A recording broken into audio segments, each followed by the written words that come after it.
በቢሊዮን የሚቆጠሩ የምድራችን ህዝቦች በአንድ ልብ የሚናገሩት በፍቅር የሚግባቡበት ያ የማይበገረው የጋራ ቋንቋችን እግር ኳስ ዛሬም ታሪክ ሰርቷል።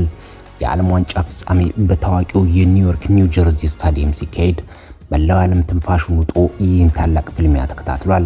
በክብር እንግዶች ወንበር ላይ ከታዋቂው የሆሊውድ ተዋናይ ቶም ክሩዝ እስከ ዕውቁ ማት ዴመን የዓለማችን ቁንጮ መሪ ፕሬዝዳንት ዶናልድ ትራምፕ በከፍተኛ ጉጉት የታዘቡት ይህ ጨዋታ የስፖርቱ ጥበብ የመጨረሻው ጥግ የታየበት ምሽት ነበር። ጨዋታው ከመጀመሩ በፊት የቶም ክሩዝ ንግግር በስቴዲየም ውስጥ የነበረው ስሜት ይበልጥ ያናወጠውና የስሜት መለዋወጥ የፈጠረ ነበር። እሱም ይህ እግር ኳስ የተባለ ድንቅ ስፖርት እንዴት የሰው ልጅ አንድ እንደሚያደርግና በዛሬው ዕለት በሜዳው ላይ የሚታየው ፍልሚያ ለዘላለም ታሪክ ማህደር ታትሞ እንደሚቀር ስሜት ገልጿል። ይህ ፍልሚያ ዝም ብሎ በሁለት ሀገራት መካከል የተደረገ ጨዋታ አልነበረም። ይህ በሊዮኔል ሜሲ ስር ያደገውና በእሱ የኳስ ፍልስፍና የተኮተኮተው ወጣት ትውልድ ከአዲሱ የዓለም እግር ኳስ ኃያል ኃይል ጋር ያደረገው ታሪካዊ ፍልሚያ ነበር። ይህ የዓለም ዋንጫ የፍጻሜ ጨዋታ በታሪክ ትልቅ ስፍራ የሚሰጠው ነበር። በአንድ በኩል የዓለማችንን እግር ኳስ ለዓመታት የበላይ ሆና የገዛቸውንና የአሸናፊነት ዲኤንኤ ያላት አርጀንቲና፣ በሌላ በኩል ደግሞ በአዳዲስ ወጣቶች ተገንብታ በታክቲክ የበላይነት ዓለምን እያስገረመች ያለችው ስፔን ፊት ለፊት ተገናኝተዋል። ጨዋታው ከመጀመሩ በፊት የሁለቱም ቡድኖች አሰልጣኞች ፍጹም ጥንቃቄ የተሞላበት ነገር ግን የማጥቃት ፍላጎት ያደረበት ታክቲክ ይዘው እንደሚገቡ ይጠበቅ ነበር። አርጀንቲናው አሰልጣኝ በጠንካራ መከላከልና መልሶ ማጥቃት ላይ ሲያተኩሩ፣ የስፔኑ አሰልጣኝ ደግሞ ሜዳውን አስፍቶ በመጫወትና በወጣቶቹ የመስመር ተጫዋቾች ፍጥነት ተጋጣሚ ለማስጨነቅ አቅደው ገብተዋል። በታሪክ ደረጃም ቢሆን እነዚህ ሁለት ሀገራት መካከል ያለው ፉክክር ሁልጊዜም በስሜትና በልዩ ክህሎት የታጀበ በመሆኑ ይህ የፍጻሜ ጨዋታ የማንነትና የክብር ፍልሚያ ተደርጎ ተወስዷል። የመጀመሪያው 45 ደቂቃ ጨዋታ ሙሉ ለሙሉ የስፔንን ብሔራዊ ቡድን የበላይነት የታየበት ድንቅ ጨዋታ ነበር። ስፔኖች ኳሱን ከመስመር ወደ መስመር በፍጥነት በማንሸራሸር የአርጀንቲና ተከላካይ መስመር ለመስበር ከፍተኛ ጥረት አድርገዋል። በተለይም ድንቁ ወጣት ተጫዋች ላሚን ያማል በጨዋታው መጀመሪያ ላይ በ5ኛው ደቂቃና በ16ኛው ደቂቃ ላይ እንዲሁም በ24ኛው ደቂቃ ላይ ያደረጋቸው ተከታታይ አደገኛ ሙከራዎች የአርጀንቲናን ተከላካዮች እጅጉ የፈተኑ ነበር። ያማል ከመስመር ወደ ውስጥ እየቆረጠ በመግባት ያደረጋቸው ክህሎት የተሞላባቸው ሙከራዎች ስፔን ጨዋታውን ለመቆጣጠር ያላትን ፍላጎት ያሳዩ ነበሩ። ሆኖም ግን አርጀንቲናውያን ጨዋታውን ለማረጋጋትና ወደ ራሳቸው ምት ለመመለስ ጥረት አድርገዋል። በ38ኛው ደቂቃ ላይ የስፔኑ ሚኬል ኦያርዛባል አስደናቂ የሆነ የጎል ሙከራ ቢያደርግም የማይበገረው የአርጀንቲና ግብ ጠባቂ ድንቅ ብቃትና አስደናቂ ክህሎት ኳሷን ወደ ጎልነት እንዳትቀይር አድርጓታል። ይህ የመጀመሪያ አጋማሽ ስፔን በታክቲክ ረገድ ብልጫ የወሰደችበት ቢሆንም በአርጀንቲና ግብ ጠባቂ ጥንካሬ ምክንያት ያለምንም ጎል 0-0 ተጠናቋል። በዚህ ታላቅ ጨዋታ ላይ ስፔን የተለመደውን የኳስ ቁጥጥርና ነፃ ቦታዎችን የመጠቀም ፍልስፍና ይዛ ስትገባ፣ አርጀንቲና በበኩሏ የመከላከል አደረጃጀት በመጠቀም የስፔንን መሃል ሜዳ ቅብብል ለመቁረጥ ሞክራለች። ስፔኖች ወጣቱን ያማልን በመስመር ላይ በማሰለፍ ሜዳውን ሙሉ በሙሉ አስፍተው ለመጫወት ሞክረዋል። ይህ ታክቲክ አርጀንቲናውያንን ተከላካዮች ከመሃል ወጥተው መስመር ላይ እንዲሸፍኑ በመሃል ላይ ክፍተት በመፍጠር የታለመ ነበር። አርጀንቲና በበኩሏ ኳስ የሚነጠቅበት ጊዜ በፍጥነት ወደ መከላከል በመመለስና ሽግግሮችን በመጠቀም በመልሶ ማጥቃት ስፔንን ተከላካዮች ለመቅጣት አቅዳ ነበር። ሆኖም የስፔን ተጫዋቾች መልሶ ማጥቃት ግፊት የአርጀንቲናን የፈጠራ ተጫዋቾች ነፃነት አሳጥቷቸዋል። በዚህ ፍልሚያ ላይ በርካታ ተጫዋቾች ድንቅ ብቃታቸውን አሳይተዋል። ከሁሉም በላይ ግን የአርጀንቲናው ግብ ጠባቂ የነበረው ጽናትና መሪነት ሊጠቀስ የሚገባው ነው። በተደጋጋሚ የሆኑ ንጹህ ጎል እድሎችን በማክሸፍ ቡድኑን በጨዋታ ውስጥ እንዲቆይ አድርጎታል። በሌላ በኩል ወጣቱ ላሚን ያማል በቴክኒክ ጥራቱ፣ በውሳኔ አሰጣጡና ተከላካዮችን አንድ ለአንድ የማለፍ ብቃቱ ጨዋታው ኮከብ የመሆን የበቃ ተጫዋች ነበር። የእሱ የሜዳ ላይ እይታና ብስለት ከእድሜው በላይ መሆኑን በድጋሚ ያስመስክሯል። ሆኖም በአርጀንቲና በኩል በመሃል ሜዳ ላይ የነበረው ኤንዞ ፈርናንዴዝ የቡድኑ ሚዛን ለመጠበቅ ጥረት ቢያደርግም በጨዋታው ማጠናቀቂያ ላይ ያሳየው ስሜታዊነትና የወሰደው ከፍተኛ አደጋ ቡድኑን ዋጋ አስከፍሎታል።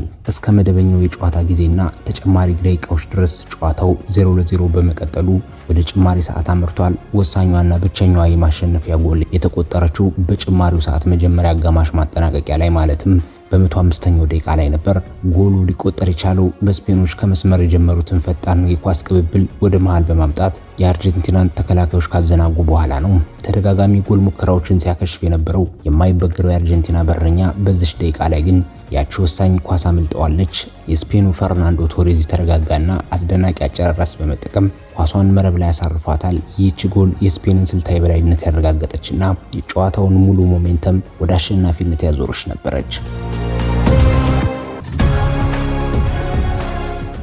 በዚች ጎል ስፔን 1-0 መሪ ሆነች። ይህ ጨዋታ በታሪካዊና በአስደንጋጭ ክስተቶች የተሞላ ነበር። በ66ኛው ደቂቃ ላይ ላሚን ያማል ያሳየው አስደናቂ ጥበብ ኳሷን ከመስመር ላይ በሚያስገርም ሁኔታ አድኖ ካቃበላት በኋላ የተደረገው የጎል ሙከራ የጨዋታው ትልቅ የደስታ ማዕበል የፈጠረበት ቅጽበት ነበር። ሌላው ትልቅ ክስተት በ93ኛው ደቂቃ ላይ የተከሰተው የአርጀንቲናው የመሃል ሜዳ ተጫዋች ኤንዞ ፈርናንዴስ በሁለተኛ ካርድ በቀይ ካርድ ከሜዳ ተባሯል።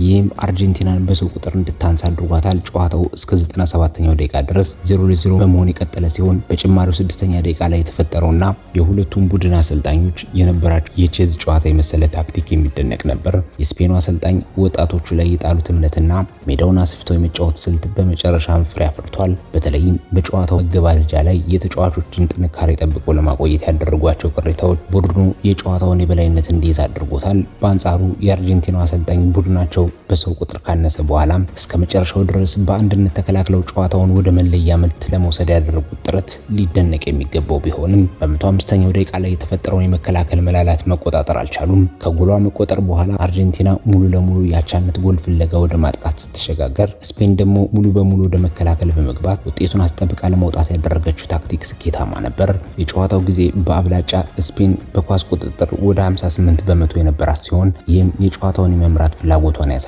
ስፔኖች በይበልጥ ለግብ የቀረቡ ንጹህ እድሎችን በመፍጠራቸው የሚገርም የበላይነት ያሳየ ክስተት ነበር። አርጀንቲናውያን በተለይም ግብ ጠባቂያቸው በርካታ የጎል ናዳዎችን በማዳን ቡድኑን ለረጅም ሰዓት በጨዋታ ውስጥ እንዲቆይ አድርጎታል። ይሁን እንጂ ኤንዞ ፈርናንዴዝ የካርድ ማየቱ በአርጀንቲና የኳስ ነጠቃና የመሃል ሜዳ ፉክክር ከፍተኛ ፍጥረት ፈጥሮባቸዋል። ሰዓቱ እየገፋ ሲሄድ በስቴዲየሙ የነበረው ውጥረት እየጨመረ መጣ።